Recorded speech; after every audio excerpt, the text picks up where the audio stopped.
भक्तिहीन प्राणी होते हैं जिनके पूर्व जन्म की कोई भक्ति नहीं होती, या इस जन्म में भी उसने कोई ऐसी क्रिया नहीं प्राप्त हुई जिससे उसमें भक्ति धन प्राप्त हो, उसे भक्ति धन इकट्ठा हो, अर्थात उसकी कोई भक्ति बन रही हो, तो वो व्यक्ति आकड़ नहीं पाड़ा करे,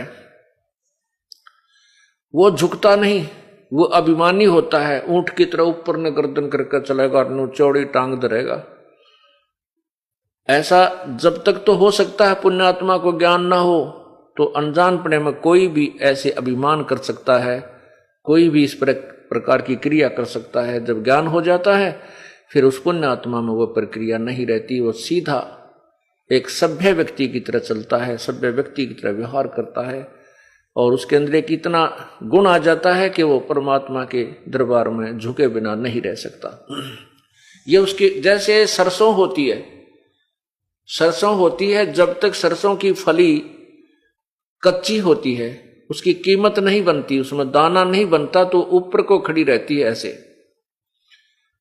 और जो जितनी भी वो परिपक्व होती जाती है उसमें सरसों का दाना बन जाता है, उसमें वजन बन जाता है, उसकी वैल्यू बन जाती है, कीमती बन जाती है, तो वो झुकना शुरू कर देती है और अंत में इतनी झुक जाती है कि जमीन को छूने को हो जाती है। उसमें उसकी कीमत बन गई, सरसों के दाने उसमें भर गए फलियों में, वो कीमती बन गई। और जब तक वो कच्ची थी उसमें वो ना किसी कर्म की नहीं थी, ना उसका खल बने ना तेल बने, तब तक वो नु आकड़ पाड़ रही थी, ऊपर ने ऐसे खड़ी थी। जितनी कीमत होती चली गई उतनी ही वो झुकती चली गई। ठीक इसी प्रकार जो पुण्यात्मा पूर्व जन्म की कमाई से परिपक्व भरे हुए हैं, कुछ शेष रह गई थी वो उसमें पार ना हुए, अब सत्संग में आते हैं तो वो झुके बिना रह ही नहीं सकते।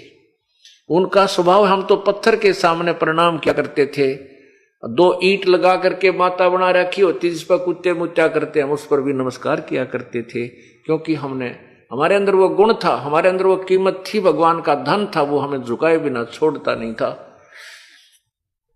और अब तो हमें रास्ता ही अकॉर्डिंग टू शास्त्र मिल गया। अब तो झुकन की बात छोड़, कोई ना गर्दन मांगे तो भी सहर्ष स्वीकार दे देंगे परमात्मा, कभी ले लीजिए। पुण्यात्माओं के अंदर ये गुण होता है।